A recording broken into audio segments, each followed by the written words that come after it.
శ్రవస్తమం జ్యేష్ఠరాజం బ్రహ్మణ బ్రహ్మూతిసాదనం శ్రీమహాగణాధిపతయే నమః. సదాశివసమారంభాం శంకరాచార్యమధ్యమాం అస్మదాచార్యపర్యంతాం వందే నారాయణం నమస్కృత్య నరం చైవ నరోత్తమం దేవీం సరస్వతీం వ్యాసం తతో జయముదీరయేత్. ఆత్మస్వరూప బంధిని ఒక అరగంట సేపు ఆ తలుపు వేస్తే సుఖంగా ఉన్నాం. సయా వేదాః యస్త్రైగుణ్యో భవార్జున ద్వంద్వో నిత్యసత్వస్థః యోగక్షేమ ఆత్మవాన్. సో వేదాః త్రైగుణ్య విషయాః. వేదంలో కర్మకాండ, ఉపాసనాకాండ, జ్ఞానకాండ. కర్మ ఉపాసన అలా రెండింటి కింద విడదీయచ్చు, లేకపోతే రెండు కలిపేసి కర్మ అనొచ్చు. ఎందుకంటే ఉపాసన అంటే మనస్సుతో చేసే క్రియకి ఉపాసన అంటే. మానసికి క్రియ, ఇది కూడా క్రియే. క్రియ అంటే చేత్తో చేసేదే క్రియ కాదు. మాట్లాడారనుకోండి అది క్రియే, సంకల్పం చేశారనుకోండి అది క్రియే. కాబట్టి కాయేన వాచ మనస మూడు త్రికరణములు అంటారు. మూడు కరణములతో చేయబడే వ్యాపారములన్నీ క్రియలే. కాబట్టి ఇప్పుడు ఎవరైనా కష్టపెట్టాలనుకోండి, మీరేం చేయొచ్చు అంటే వాడి మీద వెళ్ళి ఇన్స్టాల్ట్ చేసి కొట్టచ్చు, అది కాయేనా. అయితే వాడిని చెడమట తిట్టచ్చు, వాచ. అయితే వాడు నాశనం అయిపోవాలని సంకల్పం చేసి ఏదో వాడికి హాని కలిగించవచ్చు, మనస. హాని కలిగిందో మానిందో వీడు సంకల్పం చేయడానికి అభ్యంతరం ఏముంది. సో ఈ విధంగా అలాగే మంచి కూడా అదే విధంగా ఉంటుంది. సో త్రివిధములైన కర్మలు. మీరు ఈ కర్మల్ని మనస్సుతో చేసి దాన్ని చాలా సూక్ష్మంగా ఉంటుంది, అది జ్ఞానానికి చాలా దగ్గరగా ఉంటుంది. కాబట్టి దాన్ని సెపరేట్ డిపార్ట్మెంట్ కింద పెట్టుకుందాము. ఈ మిగతా రెండు కలిపి కర్మ, అది ఉపాసన. అలా విభాగం చేయొచ్చు, లేకపోతే మూడు కలిపి పెట్టుకోవచ్చు. వాటెవర్. వేదము కర్మని చెప్తుంది, ఉపాసనని చెప్తుంది, జ్ఞానాన్ని చెప్తుంది. ఈ కర్మని చెప్పే సందర్భంలో వేదము త్రిగుణముల పరిధికి లోబడి ఉంటుంది. సత్వరజస్తమో గుణముల పరిధికి లోబడి ఉంటుంది. సత్వరజస్తమో గుణములు అంటే ఏమిటి చూడండి. ఈ ఉపాధిలో తెలివి ఉందా లేదా? ఉంది. తెలివి ఉంది కదండి, అన్నీ తెలుస్తూ ఉంటాయి, దాని పేరు సత్వం. క్రియ అంటే ప్రాణశక్తి ఉంది కదా, దాని పేరు రజస్సు. ద్రవ్యము మధ్య మాంసాదులు ఉన్నాయి కదా, దాని పేరు తమస్సు. మూడు ఉన్నాయి. సో ఈ క్రియని చెప్తున్నంతసేపు, ఉపాసనని కర్మని చెప్తున్నంతసేపు వేదము సత్వరజస్తమో గుణములకు లోబడి ఉంటుంది. అంటే త్రైగుణ్య విషయ వేద. ఎప్పుడైతే వేదము జ్ఞానకాండలో ప్రవేశిస్తుందో ఇంకా అక్కడ ఉపనిషత్తు అయిపోతుంది. అది వేదాంతము, వేదాంతం అయిపోతుంది. నిజానికి వేదాంతము అంటే ఓ రకంగా అంతవరకు చెప్పినదా వేదాన్ని, వేదం అంతయతీతి వేదాంత, అంతవరకు చెప్పిన వేదాన్ని నిషేధించుకుంటూ పోతుంది. వేదం అంతం అయిపోతుంది అక్కడ. అదో అర్థం. ఫిజికల్గా వేదంలో ఉంది కనుక వేదాంతం. ఇంకో అర్థం ఏంటంటే వేదమునకు నిశ్చయము తాత్పర్యము కనుక వేదాంతం. వేదం అంతయతీతి వేదాంత. వేదంలో చెప్పినటువంటి ఆ కర్తృత్వ భోక్తృత్వములు ఏవైతే ఉన్నాయో అవన్నీ కూడా అంతమైపోతాయి. ఇంకా కర్తృత్వం ఉండదు, భోక్తృత్వం ఉండదు, జీవభావం ఉండదు. ఇవన్నీ కూడా నిరాకరింపబడతాయి. అదే మరి వేదాంతం అంటే. సో ఆ వేదాంతము అంటే ఆత్మజ్ఞానము అని. కనుక నిస్త్రైగుణ్యో భవార్జున, హే అర్జున నీవు త్రిగుణములకు అతీతుడవు కమ్ము. దీని గురించి భాష్యకారులు ఏమంటారో చూద్దాం. త్రైగుణ్య విషయా, దీనికి అవతారిక చూడలేదేమండి. అవకాశం చూసామా? ఏవం వివేక బుద్ధిరహితా తేషాం కామాత్మనాం త్రైగుణ్య విషయా వేదా. వేదములు ఈ త్రిగుణములకు లోబడి ఉండే వేదములు ఉన్నాయే, అవి ఎవరి కోసం?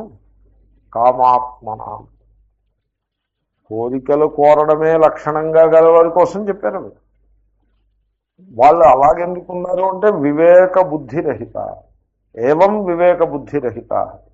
ఆ వ్యవసాయాత్మిక బుద్ధి అని అన్నామే, ఆ వివేక బుద్ధి, ఆత్మానాత్మ వివేకము లేదు వారికి. అదే పైన చెప్పారు అపహృత చేతసామ. అటువంటి వాళ్ళ కోసం వేదములు కర్మకాండలో కర్మల్ని చెప్పాయి. ఈ మాటలు మీరు వెళ్ళి కర్మ మీమాంసకుల దగ్గర చెప్తే వాళ్ళకి తల తిరిగిపోతుంది. ఒక యాగం చేస్తూ ఉంటారండి, పెద్ద పండలు వేస్తారు, ఎగ్జిబిషన్ గ్రౌండ్ అంతా వేసేస్తారు పండ. అక్కడ 1000 మంది ఋత్విక్కులు ఉంటారు. 11 రోజులు యాగం, 30 లక్షల బడ్జెట్, విజిటర్స్ డైలీ 30,000 విజిటర్స్. అక్కడికి వెళ్ళి త్రైగుణ్య విషయా వేదాహ నిస్త్రైగుణ్యో భవాద్దిన క్యా బాత్.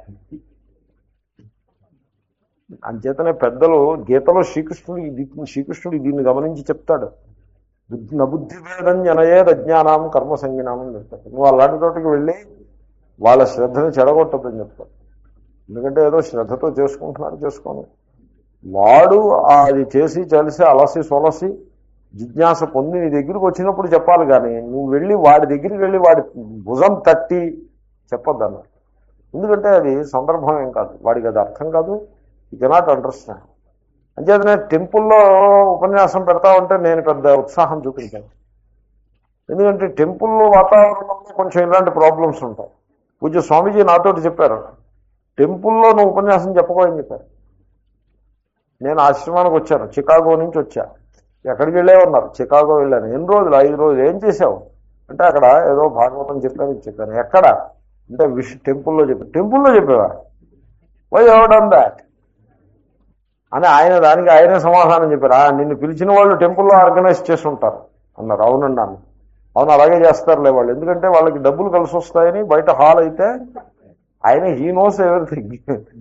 హాల్ అయితే డబ్బులు కట్టాలి, టెంపుల్ అయితే ఫ్రీగా ఇస్తారు. విసుక్కుంటూ ఇస్తారు ఫ్రీగా. మామూలుగా ప్రేమగా ఏం ఫ్రీగా ఇవ్వరు. ఎక్కడ న్యూసెన్స్ రాని ఫ్రీగా ఇస్తారు. మన దగ్గర వసూలు చేయలేరు కదా, కొంతమంది వసూలు కూడా చేస్తారు. సో ఎప్పుడూ టెంపుల్లో చెప్పకు, ఎందుకంటే వాళ్ళకి శ్రద్ధ ఉండదు. మనం చెప్పేదానికి వాళ్ళు చేసేదానికి పొంతన ఉండదు. సో త్రైగుణ్య విషయా వేద తేషాం కామాత్మనాం త్రైగుణ్య విషయా వేద. భాష్యం త్రైగుణ్య విషయా త్రైగుణ్యం సంసార విషయ ప్రకాశయితవ్య ఏషాంతే వేదా త్రైగుణ్య విషయా. ఈ వేదములు ఉన్నాయే కర్మకాండకి సంబంధించిన వేదాలని అర్థం. వాటిని అంచేతనే నేను మీకు నహినందా న్యాయం చెప్పాను. వేదాలను నిందిస్తున్నారని మీరు అనుకోద్దు, గుణాతీతమైన తత్వాన్ని ప్రశంసిస్తున్నారు. నహినందా న్యాయం. ఈ వేదములు చెప్పేటువంటి విషయం ఏమిటండి? సబ్జెక్ట్ మ్యాటర్ ఏమిటండి? ప్రకాశయితవ్య. ఈ Vedas throw light up on what సంసార. సంసారమే. సంసారం కాకపోతే ఏమిటండి? ఇప్పుడు ఒక గురువు ఉంటాడు, నువ్వు నాకు శిష్యుడిగా ఉండాలి, నువ్వు ఏ పని చేసినా నేను చెప్పినట్టే చేయాలి. Kind of psychological dependence create చేస్తారు. Psychological dependence. The person is psychologically dependent upon the so called guru. తర్వాత ఏ పని చేసినా నేను చెప్పినట్టు చేయాలి, నా పర్మిషన్ తీసుకుని చేయాలి, నా అనుమతి తీసుకుని చేయాలి, దీనికి నా ఆశీర్వచనం పొంది చేయాలి. వహీ హువానా సేమ్ బాత్, సేమ్ థింగ్. అనుమతి తీసుకుని చేయాలి అంటే ఆఫీస్లో అంటారు, you should take my permission. మహాత్ములు అయితే మా ఆశీర్వచనం తీసుకుని చేయాలని మహాత్ములు అంటారు. But both same thing is there. It is the same thing. Only thing is కొంత సెంటిమెంట్ ఉంది దీంట్లో. అది ఆ సెంటిమెంట్ లేకుండా మరీ లౌకికంగా ఉంది. Otherwise it is the same thing. So అలాగా అప్పుడు you surrender your spiritual progress or spiritual growth to the guru will take care. Income tax ప్రాక్టీషనర్ని పెట్టుకున్నారనుకోండి మీరు, ఆడిటర్ని, కొంత కొంత ఫీజు ఇచ్చేసి ఆ ఇన్కమ్ ట్యాక్స్ ఆడిటర్ని పెట్టుకుంటే ఆయన ఏం చేస్తాడు, మీ ఇన్కమ్కి సంబంధించిన సమాచారం అంతా సేకరించుకోవడం, ఆ అకౌంట్ని ఆయన హ్యాండిల్ చేయాల్సి ఉంటుంది. ఆయనకి ఫీజు ఇస్తారు మీరు. మళ్ళీ ఆ అకౌంట్లో ఏదైనా గడబడి వచ్చిందనుకోండి, మీరు ఏం చేస్తారు, you will take him to task because he suppose to take care of your account. అదేవిధంగా స్పిరిచువల్ ప్రాక్టీస్కి, స్పిరిచువల్ అఫైర్స్ని టేక్ కేర్ చేయడానికి గురువుని పెట్టేసుకుంటాం. గురువుకి we give a cheque occasionally or yearly ఇంత అని ఒక చెక్ ఇచ్చేసుకుంటాం. సో గురువు హెవెన్ టైంకి వచ్చేప్పటికి హెవెన్లో ప్లేస్ని సిద్ధం చేయాల్సిన పూచి గురువుది. ఇక్కడ ఉన్నటువంటి దేవతలు, దెయ్యాలు వీళ్ళందరినీ కూడా సరి చేసి పెట్టాల్సినటువంటి బాధ్యత గురువుది. అలాగా సో అలా అయితే ఇదంతా కూడా సంసారమే అవుతుంది. అది నేను చెప్తాను, అంతా సంసారం. హెవెన్కి వెళ్ళారు, గురువు గారు అనుగ్రహంతో హెవెన్కి వెళ్ళారు. అక్కడ ఏమిటి, అక్కడ ఇంద్రుడు ఉంటాడు, వరుణుడు ఉంటాడు, మరో లోకపాలకులు ఉంటారు. ఈ వెళ్ళిన వాళ్ళందరికీ కూడా ఆ లోకపాలకుల యొక్క అధీనంలో ఉండాలి. ఇంద్రుడు బృహస్పతి గారిని చూసి భయపడుతూ ఉంటాడు. ఓసారి బృహస్పతి గారు భాగవతంలో వస్తుంది, బృహస్పతి ఒకసారి సభలోకి వస్తాడు, ఇంద్ర సభలో. ఇంద్రుడు ఏదో డ్యాన్స్ చూస్తూ ఉంటాడు. ఇంద్రుడికి పురాణ ఇంద్రుడు ఉన్నాడు చూశారు, ఏదో డ్యాన్స్ చూస్తూ, ఊర్వశి డ్యాన్స్ చేస్తుంటే చూస్తూ ఉంటాడు.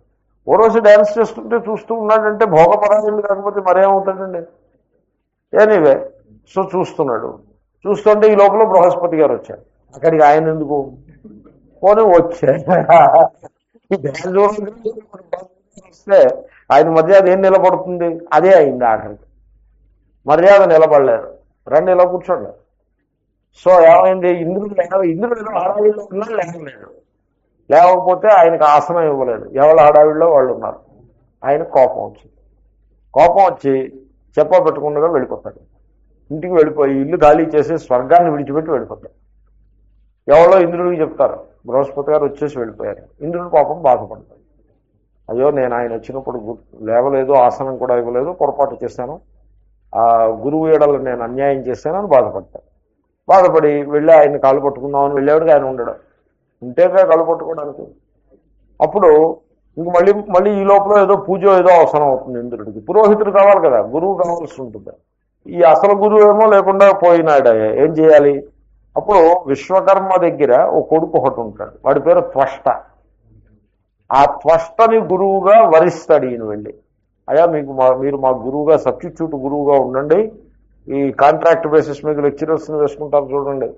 అసలు గురువు లేకుండా పోయాడు, ఆయన ఎక్కడికో మాయమైపోయాడు, ఏదో అపరాధం అయ్యి, ఆ విషయం మేము చూసుకుంటాం, మీరు కొంతకాలం మాకు సబ్స్టిట్యూట్ గురువుగా ఉండండి అని పెట్టుకుంటే ఈయన సబ్స్టిట్యూట్ గురువుగా ఉండే ఇంద్రుడికి గురువు. ఇదంతా దేవతల్లో, ఇదంతా ఇక్కడ మన దగ్గర కాదు. ఆయన ఏదో మళ్ళీ ఇంద్రుడికి కొంత అనుకూలం చేసి కొంత ప్రతికూలం చేయడం ప్రారంభిస్తే ఇంద్రుడికి ఒళ్ళు మండుకు వస్తుంది. నేను గురువుగా చేస్తే నువ్వు ఇంత పొరపాటు చేస్తావా? ఆయన మీద ఆ వజ్రాన్ని పొరపాటున ఆ వజ్రం ఆయన మీద ప్రయోగిస్తాడు, దాంతో ఆయన తాళ్ళు తెగిపోతుంది. ఏటో నడుస్తుంది. ఇదంతా సంసారం అంటారా, ఏమంటారు దీన్ని? త్రైగుణ్య విషయ వేద, ఇదంతా సంసారమేనండి. స్వర్గంలో సమాచారం ఇది. ఒకప్పుడు ఏమనిపిస్తుందంటే, ఆ స్వర్గం కంటే మన భూలోకం బెటర్ అనిపిస్తుంది. ఇలాగే ఉంటే స్వర్గం, ఇదే స్వర్గం అయితే మై గాడ్. సో అంచేతనే మీమాంసకులు కూడా స్వర్గ శబ్దానికి వాళ్ళు హెవెన్ విత్ ఇన్ అనే రకంగా డెఫినేషన్ చెప్పారు. ఈ ఎక్స్టర్నల్ హెవెన్ కాకుండా హృదయంలోనే హెవెన్. హృదయంలో హెవెన్ ఉందంటే దీనికోసం చచ్చిపోయేదాకా ఆగక్కర్లా, ఇప్పుడే స్వర్గం మనం నిర్మాణం చేసుకోవచ్చు. ఆ విధంగా చెప్పారు మీమాంసకులు కూడా. ఎందుకంటే ఈ సమాచారం ఇదేదో ఇట్ ఈస్ నాట్ జెల్లింగ్. అది వినడానికి ఏదో బాగానే ఉంది కానీ ఇట్ జస్ట్ డజంట్ జెల్. అందుకోసం హృదయంలోనే స్వర్గం అని కూడా చెప్పిన వాళ్ళు లేకపోలేదు. సో ఈ విధంగా ఈ రకమైనటువంటి కర్మలు, కర్మఫలాలు, సమాచారం అంతా కూడా సంసారంలో భాగమే. కాబట్టి ఆ అంశాన్ని చెప్పేటువంటి వేదములను ఏమని వర్ణించాలి? త్రైగుణ్య విషయా అనే వర్ణించాలి. ఓకే, వేదములు మరి త్రైగుణ్యాన్ని చెప్తే మేము త్రైగుణ్యంలోనే ఉంటాం, వేదం చెప్పిన దాంట్లో మేము ఉంటాము అంటే నువ్వు ఆ పని చేయొచ్చు, you can be so. But శ్రీకృష్ణుడి అడ్వైస్ మాత్రం ఏమిటంటే నిస్త్రైగుణ్యో భవార్జున. అంటే వేదములకు అతీతంగా పొమ్మంటున్నాడు. ఈ వేదములకు అతీతంగా పోవడం అనే మాట మీకు వేదాంతంలో తరచుగా వస్తూ ఉంటుంది. వేదములు అంటే కర్మకాండ భాగము, కామ్యకర్మలని బోధించేటువంటి భాగం ఏదైతే ఉంటుందో దానికి అతీతంగా ఎదగడం, వర్ధిల్లమని చాలా చోట్ల చెప్తారు. వేదంలోనే చాలా చోట్ల చెప్తారు. ఎందుకంటే అది ఒక తమోగుణ ప్రధానమైన వ్యక్తి కోసం చెప్పారు ఆ కర్మలు. నేను ఇంతకుముందు మీకు మనవి చేశాను. తమోగుణ సోమరిపోతు కోసం చెప్పారు. నువ్వు ఈ కర్మలు చేయరా, యజ్ఞం ఏదో చేయి. కొంతమంది సోమరిపోతులు ఉంటారు, వాళ్ళకి ఏమీ అర్థం కాదు, శుద్ధ దద్దమ్మల్లా ఉంటారు. అది ఐక్యూ 0 లెవెల్లో ఉంటుంది. ఏమీ అర్థం కాదు. సింపుల్ పీపుల్ ఏమీ అర్థం కాదు. అటువంటి వాడు వచ్చి క్లాస్లో కూర్చున్నాడు అనుకోండి, వాడికి ఏమర్థం అవుతుంది? అంచేత వాడికి క్లాసు కాదు చెప్పడం. ఇక్కడ వాళ్ళకి ఏమైనా పురమాయించాలంటే, మేమేమో ఫలానా అప్పుడు ఒక ఫంక్షన్ చేస్తున్నామో ఆ ఫంక్షన్లో భోజనాల వడ్డన పోల్చేంతా నీది అని పురమాయించాలి. అంటే అప్పుడు అతను ఏం చేస్తాడంటే ప్రేమగా వడ్డనంతా చేసుకుంటాడు, దానికి కావాల్సిన ఏర్పాట్లన్నీ చేసుకుంటాడు. ఈ విల్ డూ ఇట్ పక్కా. ఇలాంటి గ్రూప్స్ ఉన్నాయి. అందుకోసం చెప్తారు వడ్డన పూచి. వాళ్ళని వేదాంత క్లాస్లో కూర్చోమంటే వాళ్ళు చేయలేరు. వడ్డన చేయమను, లేకపోతే దేవుడికి పూజ ఏర్పాటు చేస్తున్నాము, లక్షపత్రి పూజ చేస్తున్నాము కాబట్టి నువ్వు 1,00,000 పత్రి ప్రోగు చేసే పూచి నీది అని వాడి చేతిలో 500 రూపాయలు 1000 రూపాయలు చేతిలో పెడితే ఎంతో ప్రేమగా చేసుకొస్తాడు. 2 రోజులు తిరిగి బస్తాల పత్రికి ఎక్కడ చెట్టు కనపడితే దాన్ని శుభ్రంగా దూసేసి బస్తాల్లో తీసుకొచ్చి వాడిస్తాడు. వాడిని వచ్చి ఈ శ్లోకం దగ్గర వేదాంతంలో కూర్చోలేదు. కాబట్టి అటువంటి మనుషులు తగులుతారు మనకి. వాళ్ళ కోసం కర్మని బోధించి అది ప్రారంభావస్థ అని నా అభిప్రాయం. మనం అందరం కూడా ఆ స్థితిలో వాళ్ళమే. ఒకప్పుడు అలాగే ఉంటుంది కూడా. ఆ తర్వాత కొంచెం ఎదిగిన తర్వాత ఇలాంటి మాటలు చెప్తారు. త్రైగుణ్య విషయా. సో నిజానికి జిజ్ఞాసురపి యోగస్య శబ్ద బ్రహ్మాతి వర్తతే అని ఒక ప్రసిద్ధమైన వాక్యం ఉంటుంది. యోగము అంటే జ్ఞానము. యోగ శబ్దానికి జ్ఞానం అని అర్థం. జ్ఞానమును పొందాలనే ఆకాంక్ష కలిగింది అంటే, జిజ్ఞాసు అయ్యాడు అంటే శబ్ద బ్రహ్మ అతివర్తతే. శబ్ద బ్రహ్మ అంటే వేదము అని అర్థం. శబ్దరూపంగా ఉండే బ్రహ్మ ఈశ్వరుడు, వేదము కర్మకాండ భాగం, దానికి అతీతంగా వెళ్ళిపోతాడు. దీని మీమాంసకులు శంకరుల్లో ప్రశ్న వేస్తారు. ఏమండి, వేదానికి అతీతంగా పోమంటున్నారే, వేదము ధర్మమూలం కదా, వేదమే కదా సర్వము, దానికి అతీతంగా పోమంటున్నారేమిటి అంటే ఆయన అంటారు, చూడవయా, వేదంలో చెప్పిన ధర్మాలు సర్వకాలములలో సర్వజనులకి అవి అన్వయించవు. ఎవడికి అన్వయించేది వాడు అట్టిపెట్టుకుంటాడు, ఇంకొకడు దానికి అతీతంగా పోతాడు. దానికి దృష్టాంతం ఒకటి చెప్పారు ఆయన. ఏమనంటే, బ్రహ్మచారి ఉంటాడు. బ్రహ్మచారి ధర్మాలు ఉన్నాయి కదా, వేదంలో చెప్పారు. బ్రహ్మచారి ధర్మాలు బోళ్ళని చెప్పారు. అవన్నీ వీడు పాటిస్తాడు. ఇప్పుడు గురువు గారికి వివాహం చేసుకుని పర్మిషన్ ఇస్తారు, వివాహం చేసుకున్నాడు. ఇప్పుడు బ్రహ్మచారి ధర్మాలను ఏం చేస్తాడు వాడు? అతీతంగా పోతాడు. అలాగేలాగండి, వేదం చెప్పిన ధర్మాలు వాటిని మరి ఎలాగా నిర్లక్ష్యం చేస్తే ఎలాగా అనే ఆర్గ్యుమెంట్ ఉంటుందండి? ఉండదు. అతీతంగా పోతాడు, గృహస్థ ధర్మాల్లోకి వెళ్ళిపోతాడు. ఇప్పుడు గృహస్థ ధర్మాలు దే బికమ్ మోస్ట్ ఇంపార్టెంట్. గృహస్థుడిగా ఉన్నాడు, కొంతకాలం అయ్యేప్పటికీ వానప్రస్థ స్థితికి చేరుకుంటాడు. అప్పుడు గృహస్థ ధర్మాలకు అతీతంగా పోతాడు. అంతేగాని వేదం చెప్పిన ధర్మాలను ఎలా విదిలిపెట్టడం అనే ఆర్గ్యుమెంట్ వస్తుంది అక్కడ? రాదు. అలాగే సన్యాసి ధర్మాలు, అలాగే అత్యాశ్రమిని వేదమే గుర్తించింది. ఈ ధర్మములకు అన్నిటికీ అతీతమైన స్థితిని కూడా వేదమే గుర్తించింది. కాబట్టి ఇదంతా వేదమే. కాబట్టి దీంట్లోనే ఒక లెవెల్ని ఇంకొక లెవెల్ దాటి వెళ్ళటం అనేది ఉంది. దీంట్లో వేదాన్ని మనం ఏమీ తక్కువ చేసింది ఏమీ లేదు అని ఒక చోట శంకరులు సమాధానం చెప్తారు. ఎలాగైతే ఆశ్రమాల్లో గృహస్థ అలాంటి ఆశ్రమాల్లో ఒక ధర్మాన్ని అతీతంగా వెళ్ళటం అనేది ఉన్నదో, అదేవిధంగా తమోగుణ ప్రధానమైన వాడు కర్మలు చేస్తాడు, రజోగుణంలోకి వస్తాడు. రజోగుణ ప్రధానమైన వాడు నిష్కామ కర్మల్ని చేసి సత్వగుణంలోకి వస్తాడు. సత్వగుణంలో ఉన్నవాడు గుణాతీతుడయ్యేటువంటి ప్రయత్నం చేస్తాడు. ఆ గ్రోత్ అలా ఉంటుందంటే. కాబట్టి జిజ్ఞాసురపి యోగస్య శబ్ద బ్రహ్మ అతివర్తతే. కర్మకాండని బోధించేటువంటి ఏ వేద భాగం ఉన్నదో దానికి అతీతంగా ఈ జ్ఞానమునందు ఆకాంక్ష కలవాడు వెళ్ళిపోతాడు అని. అలాగే ముండకల్లో కూడా చెప్పారు, శబ్దమును దాటుతాడు అనే మాట అక్కడ కూడా చెప్తారు. శబ్దం అంటే వేదము అని అర్థం. అలాగే శ్రీకృష్ణుడు 2వ అధ్యాయంలో ఎదరొద్దు చెప్పబోతున్నాడు. నిర్వేదం గంతాసి శ్రోతవ్యస్య శ్రుతస్య చ అని కూడా ఏదో చెప్పబోతుంది. శృతము అంటే వేదం. వేదం చెప్పేటువంటి ఈ కర్మకాండలు, ఈ ఫలాలు, వీటన్నింటి మీద నీకు విరక్తి వచ్చేస్తుంది పో అన్నాడు. కాబట్టి that is a accepted thing, దాంట్లో నిందేమీ లేదు. దానికి కావలసినటువంటి, దానికి అర్హుడైన వాడు ఉంటాడు. ఇప్పుడు ఎక్కాల పుస్తకం ఉంది, ఎక్కాల టేబుల్స్ పుస్తకం ఉంది, అది భద్రం చేసుకుంటారా మీరు అందరూనూ? అది ఎప్పుడో వదిలిపెట్టేశారు. కానీ అప్పుడే లెక్కలు నేర్చుకుంటూ వచ్చే చిన్నపిల్లలు ఉంటారు, వాళ్ళు దాన్ని టేకప్ చేస్తారు. మనం దాన్ని వదిలిపెట్టేస్తాం. సో అలాగనమాట. ఇప్పుడు నేనున్నాను అనుకోండి, నా దగ్గర శబ్దమంజరి పుస్తకం కావాలంటే ఉంటుందా? ఉండదు. ఉంటుంది, ఎవరికో ఏదో మూల ఉంటుంది, దుమ్ము దులిపి తీయాల్సి ఉంటుంది. అది ఎక్కడుందో నాకు గుర్తుండదు. ఎందుకంటే శబ్దమంజరి ఏదో చిన్నప్పుడు చదువుకున్నా అయిపోయింది. వాళ్ళు గుర్తు లేకపోతే డిక్షనరీ చూసుకుంటాం, కానీ ఇంకే శబ్దమంజరి పట్టుకుని వల్లించడం అనేది ఉండదు. ఆ స్టేజ్ దాటిపోయింది. కానీ మరి ప్రారంభ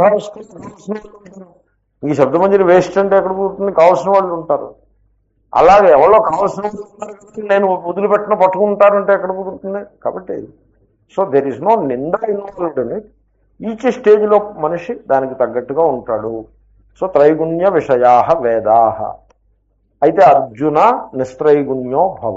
అర్జున, హే అర్జున, నీవు త్రిగుణములకు అతీతముగా పొమ్ము, అతీతుడవు కమ్ము.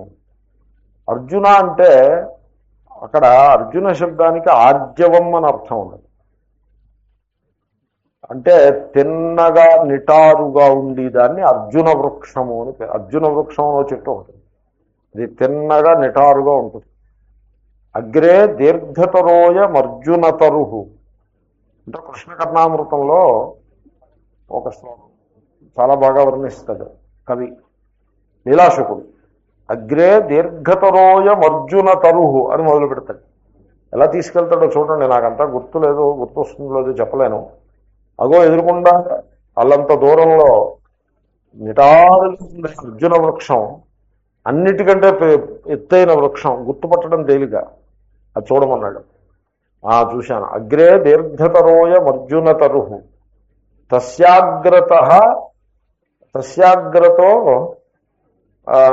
తస్యాగ్రత దానికి ముందు వెళ్ళినట్లయితే కాళింది యమునా నది ఉంటుంది. ఆ అర్జున వృక్షం దాటి ముందుకు వెళ్తే యమునా నది కనపడుతుంది. శ్రీసరే దేశే కలిందాత్మజ, అది తస్యాగ్రతో దాని ముందుగా వెళ్ళు. తత్పరిసరే దేశే, అలా ముందుకు వెళ్ళినట్లయితే కలిందాత్మజ, నీకు యమునా నది వస్తుంది. తస్యాస్తీరతమాల కానన, తస్యాస్తీరతమాల కానన ఎట్సెట్రా ఎట్సెట్రా. అంటే ఆ కాళింది యమునా నదీ తీరం మీద వృక్షాలతో నిండినటువంటి అడవి ఉంటుంది. ఆ అడవిలో మైదానాలు ఉంటాయి, అక్కడ పచ్చిక బయళ్ళు ఉంటాయి. ఇదంతా దారి చెప్తున్నాడు అనమాట. ఆ పచ్చిక బయళ్ళు ఉంటాయి. ఆ పచ్చిక బయళ్లలో చక్రం గవాంచారయన్, గోవుల సమూహాన్ని కాపాడుతూ ఒక కౌహర్డ్ బాయ్ కనపడతాడు. సో దర్శయిష్యతి పంథానం తే అవ్యాహతం. ఆ కౌహర్డ్ బాయ్ నీకు నువ్వు వెళ్లాల్సిన దారిని ఇంక తప్పిపోయే విధానం లేకుండా సుస్పష్టంగా నీకు ఆ దారిని బోధిస్తాడు అని ఉంది. ఎలా ఉంది శ్లోకం? అసలు విషయం అర్థమైందండి.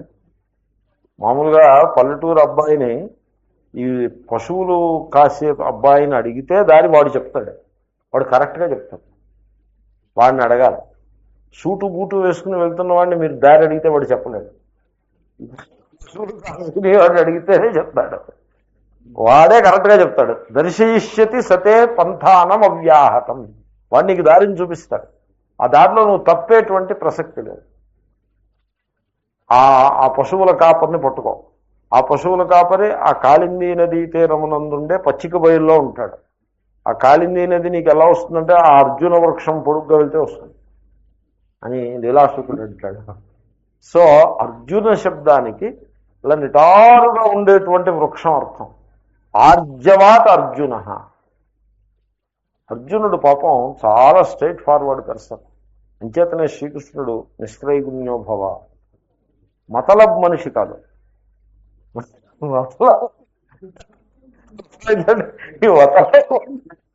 మతలబ్ అంటే ఎంతో కొంత మోసబుద్ధి, కపట బుద్ధి. కొంతమందికి ఏమైపోతుందంటే కపటం చేయటం బాగా అలవాటయ్యి అది జీవన శైలి కింద మారిపోతుంది. వాడు ఏది సుస్పష్టంగా చెప్పడం, అంత మొదలముగా చెప్తాడు. వాళ్ళకి అర్థమైపోతుంది, రే వీడిది మొదలం వ్యవహారం అని తెలిసిపోతూ ఉంటుంది. సుస్పష్టంగా క్లీన్గా చెప్పడం ఏది కూడా. సో అర్జునుడు అలా కాదు. అంచేతనే త్రిగుణముల పరిధికి దాటినటువంటి ఆత్మజ్ఞానానికి అర్హుడతను. నిస్త్రైగుణ్యో భవార్జున సర్వం జింహ మృత్యుపదం ఆర్జవం బ్రహ్మణ పదం అని ఒక చోట చెప్తారు శాస్త్రంలో. మోసం, కపటం ఏ సందర్భంలో ఉన్నా, చిన్నది కానీ పెద్దది కానీ, మోసం కపటం ఉందంటే మీరు చాలా పొరపాటు చేస్తున్నారు. మృత్యుపదం అది మనిషిని మృత్యువు వైపు తీసుకువెళ్తుంది, అంటే సంసారంలోనే నిలబెడుతుంది కానీ వీడిని ఉన్నతికి రానివ్వదు. జింహం. వేరే ఆర్జవం బ్రహ్మణ పదం. మీరు రుజుబుద్ధిని కనుక నేర్చుకున్నట్లయితే, స్ట్రైట్ ఫార్వర్డ్గా ఉండడం, ఫెయిర్ అండ్ ఫ్రాంక్గా ఉండటం అలవాటు చేసుకున్నట్లయితే కొంత అర్హత వస్తుంది. నువ్వు చోటు చెప్తాను, చాలా అవసరం. దీంట్లో కూడా కృష్ణోపనిషత్తులో కూడా వచ్చింది, నా మాయా ఎక్సెట్రా. ఆ కపట బుద్ధి ఉండకూడదు. That you play your card, I will play my card అని అలాంటి బుద్ధి ఉండకూడదు. సో క్లీన్గా ఉండాలి బుద్ధి.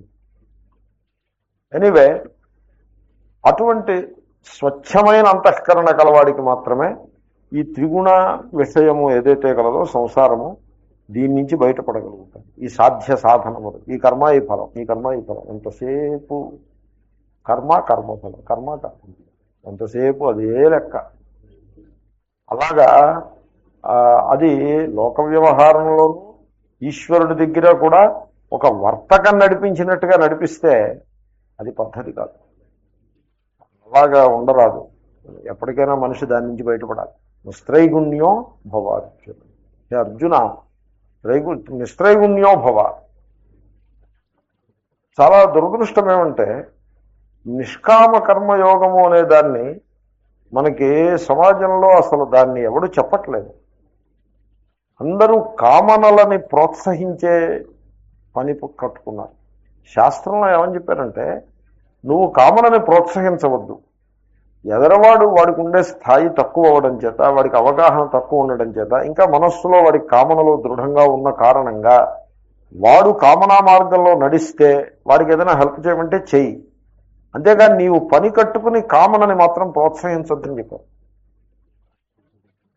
కనుక రాగద్వేషములు సహజంగా ఉంటాయి మనుషులకి. ఆ రాగద్వేషాలను బట్టి అనేక కామనలు ఉంటాయి, భయాలు కూడా ఉంటాయి. వాళ్ళకు ఉండి వాళ్ళకు ఉంటాయి. వాళ్ళు ఆ కామనని బట్టి, ఆ భయాన్ని బట్టి ఏదైనా కర్మ చేసుకుంటుంటే యూ బ్లెస్ దెమ్. అంతేగాని నువ్వు పని కట్టుకుని వాడి బుర్రలో భయం ప్రవేశపెట్టి ఆ భయం పోగొట్టడానికి ఒక కర్మను రికమెండ్ చేసి దాంట్లో నువ్వేదో ఘనకార్యం చేసినట్టుగా you have done some service to him అన్నట్టుగా ఒక క్రెడిట్ని సంపాదించి వాడిని శిష్యుడిగా మార్చుకుని వాడిని నీ చుట్టూ తిప్పుకుని వాడికి సైకలాజికల్ ఫ్రీడమ్ లేకుండా చేసి, నువ్వు లేకుండా చేసుకుని వాడికి లేకుండా చేస్తే మరి వీడికి మాత్రం ఎక్కడి నుంచి వస్తుంది? దీనికి అంతకేనేమో రిలిజియన్ అని పేరు పెట్టి, స్పిరిచువాలిటీ అని పేరు పెట్టి, దిస్ ఈజ్ ఆల్ రాంగ్. చాలా తప్పదు. They are not suppose to do that and they are doing it. My god, they are doing it. Very wrong it is. ఏదో గృహస్థాశ్రమంలో ఉన్నప్పుడు ఏదో ఇలాంటివి రికమెండ్ చేయడం, పురోహితుడు అన్న తర్వాత పురోహితుడు ఏం చేస్తాడంటే ఏదో కామ్యకర్మను బోధిస్తాడు, దాన్ని చేపిస్తాడు. It is all understandable, because ఆ స్థాయి అలా నడుస్తూ ఉంటుంది. వెరాజ్ మహాత్ముడు సన్యాసి కనుక ఇలాంటిది రికమెండ్ చేసి ప్రోత్సాహం చేయటం చాలా దురదృష్టకరమైనటువంటి పరిస్థితి. అది ఉండరాదు. మహాత్ములంటే మహాత్ముడి దగ్గరికి వెళ్తే సంసారానికి విరుద్ధంగా, సంసారానికి అతీతుణ్ణి చేసేటువంటి ఒక సందేశం మనకి లభించాలి. ఇందుకొరకే మనం మహాత్ముడి దగ్గరికి వెళ్ళాలి. అంతేగాని కామ్యకర్మల కోసం మహాత్ముడి దగ్గరికి ఎందుకండి? మీరు ఏదైనా మీరు డబ్బు కొంత అధికంగా రావటం కోసం మీరు ఏదైనా యజ్ఞం చేసుకోవాలనుకోండి, దానికోసం పురోహితుడి దగ్గరికి వెళ్ళాలి. కానీ సన్యాసి దగ్గరికి ఎందుకు? సన్యాసి చేయిస్తాడు యజ్ఞం? అసలు సన్యాసి సలహానే ఇవ్వకూడదు. సన్యాసి దగ్గరికి వెళ్ళారనుకోండి, వెళ్తే సన్యాసి ఏం చెప్పాలి? ఏమిటండి మీరు ఏం చేద్దాం, యజ్ఞం చేయాలి. ఎందుకంటే యజ్ఞం ఏం చేద్దాం అనుకుంటున్నారు? కొంత డబ్బు సంపాదించాలి. అంటే ఎంత డబ్బు సంపాదిస్తారు? ఏమి సమాచారం? ఇప్పుడు ఎంత డబ్బు ఉంది? ఇప్పుడు ఉందనుకోండి, కానీ ఆదాయం వ్యయం కంటే తక్కువగా ఉంది. ఓకే, ఏమిటి వ్యయం ఏమిటంటే ఏముందండి, 3 కార్లు 6 నౌకర్లతోటి ఉన్నది ప్రస్తుతము. అంచేతనం వ్యయం అధికంగా ఉంది, ఆదాయం తక్కువగా ఉంది. కాబట్టి ఆదాయం పెంచితే బాగుంటుంది. ఆదాయం పెంచక్కర్లా. అది ఎలాగండి మరి? వ్యయం తగ్గించవచ్చు. ఎలాగండి వ్యయం తగ్గించడం? 3 కార్లు ఎందుకంటే 2 కార్లు పెట్టుకోండి, 1 కారు పెట్టుకోండి. అదేమిటండి 1 కారు ఏంటండి? నా భార్యకు ఒక కారు, నా కొడుకు ఒక కారు అయితే నా మాట. మీకు కారు ఎందుకంటే మీరు మామూలుగా రిక్షాలో రండి. మీరు కారు వదిలిపెట్టండి. పెద్దవారు అయ్యారు, ఈ పాటికి వానప్రస్థాశ్రమంలోకి వచ్చారు కదా. మీరు కారు డ్రాప్ చేయండి. నౌకర్లను డ్రాప్ చేసి మీ పని మీరు చేసుకుంటే మీకు ఆరోగ్యంగా ఉంటుంది. సపోజ్ స్నానం చేయాలనుకోండి, ఎవడో నౌకరు వేడి నీళ్ళు పెడతాడు. అన్ని నౌకర్లు చేస్తూ ఉంటారు. మనం కూర్చున్న చోటు నుంచి కదలక్కర్లా. So pot becomes like a belly, belly becomes like a pot. Whatever. ఎప్పటికప్పటికి చిన్న చిన్న పనులు కూడా మనమే లేచి మనమే చేసేసుకుంటుంటే ఆరోగ్యానికి బాగుంటుంది. డ్రాప్ ది నౌకర్స్, you give them some money and drop. So మీరు వ్యయం తగ్గించుకోండి. మరైతే ఈ యజ్ఞం మాట ఏమిటండి? ఇప్పుడు ఈ ధన అది అనవసరం కదా. ఇప్పుడు వ్యయం తగ్గించుకుంటే ఇంక యజ్ఞం చేయక్కర్లేదు కదా. మరి ఏం చేయమంటారు? మీరు చక్కగా ఒక మంత్రం తీసుకుని దాన్ని లక్షలు జపం చేయాలి. ఎందుకోసం అని అడగకూడదు, నిష్కామంగా చేయాలి. ఎందుకోసం అంటే అంతఃకరణ శుద్ధి కోసం.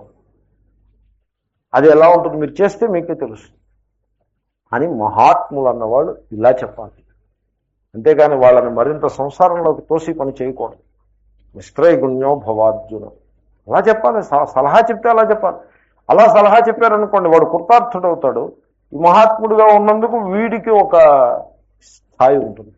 అయితే దీంట్లో దక్షిణలు వ్యవహారం కామర్స్ ఎక్కువ ఉంటుంది. ఎకనామిక్ మూవ్మెంట్ తక్కువగా ఉంటుంది. ఎకానమీ లక్షణం ఏంటంటే అంటే ఇది మీకు అందరికీ వాళ్ళకి తెలుసు, అయినా ఏదో నాకు తెలుసు చూపించడం కోసం నేను చెప్తూ ఉంటాను, ఏమో నాకే తెలీదు. ఎకానమీ లక్షణం ఏంటంటే, ఇప్పుడు 1,00,000 రూపాయలు మీ దగ్గర ఉన్నాయనుకోండి, మీరు దాన్ని ఒక బిందులో పోసి భూమిలో పాతి పెట్టారనుకోండి, దట్ ఈజ్ నాట్ ఎకానమీ. అలా ఉండదు ఎకానమీ. 1,00,000 రూపాయలు మీ దగ్గర ఉంటే దాన్ని మీరు తీసుకెళ్ళి మీరు ఖర్చు పెట్టాలి. ఖర్చు పెడితే economy, the wheels of economy always move. ఒకవేళ మీకు ఖర్చు పెట్టడం ఇష్టం లేదనుకోండి, ఓకే మీరు ఖర్చు పెట్టకండి, ఇంకొకరికి ఇవ్వండి, ఫిక్స్డ్ డిపాజిట్ వేయండి, వాడు ఖర్చు పెడతాడు. ఖర్చు పెట్టి వాడికి ఇవ్వండి. మీకు వాడు ఏదో కొంత ప్రతిఫలం మొట్ట చెప్తాడు, దానికి వడ్డీ అని పేరు, వాడు ఖర్చు పెడతాడు. ఆ విధంగా వీల్స్ ఆఫ్ ఎకానమీ మూవ్ అవుతూ ఉండాలి. మనీ అన్నది ఎకానమీకి, మనీ అంటే అర్థం ఏంటంటే, money means the money in circulation అని అర్థం. That is definition of money. Suppose మీరు రూపాయి కాసు ఉందనుకోండి, నేను రూపాయి కాగితం ఉంది, రూపాయి కాగితం కాదు 100 కాగితం ఉంది, 100 రూపాయల కాగితం.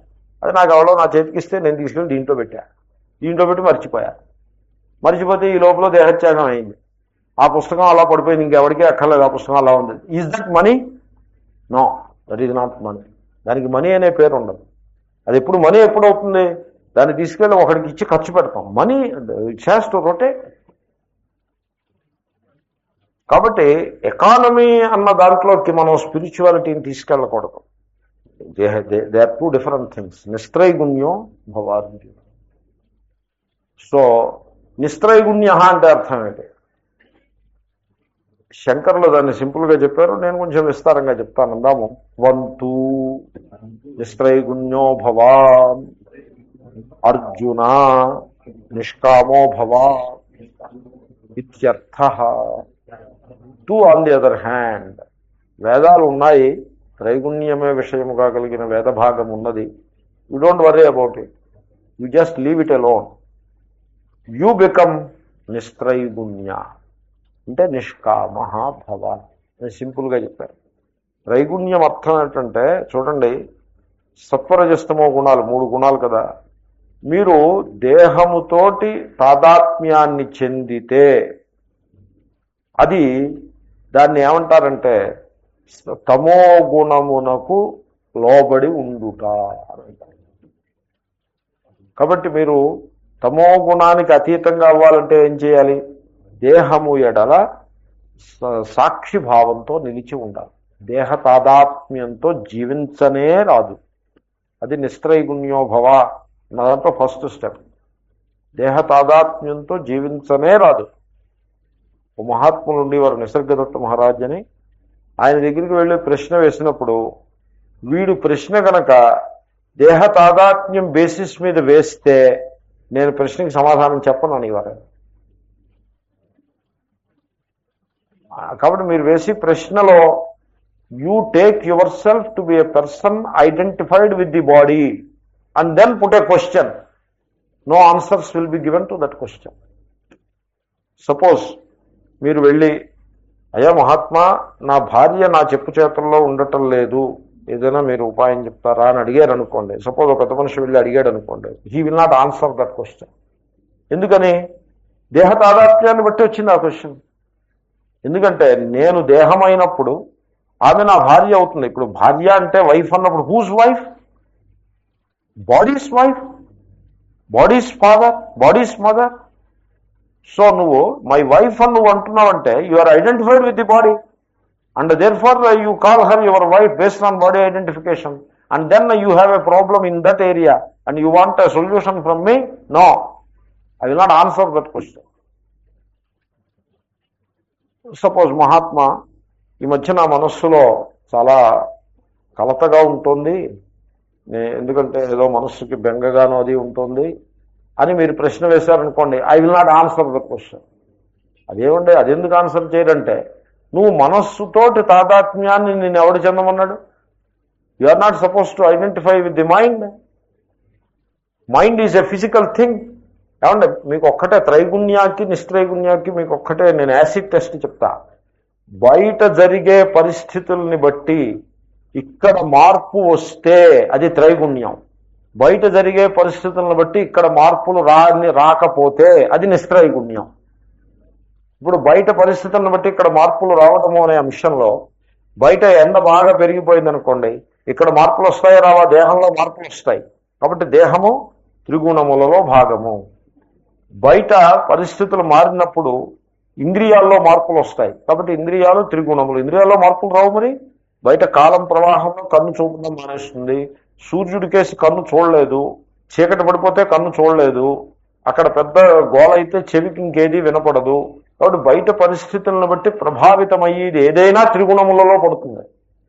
చెవి త్రిగుణములలో పడుతుంది. ఇప్పుడు మనస్సు ఏమిటవుతుందంటారు?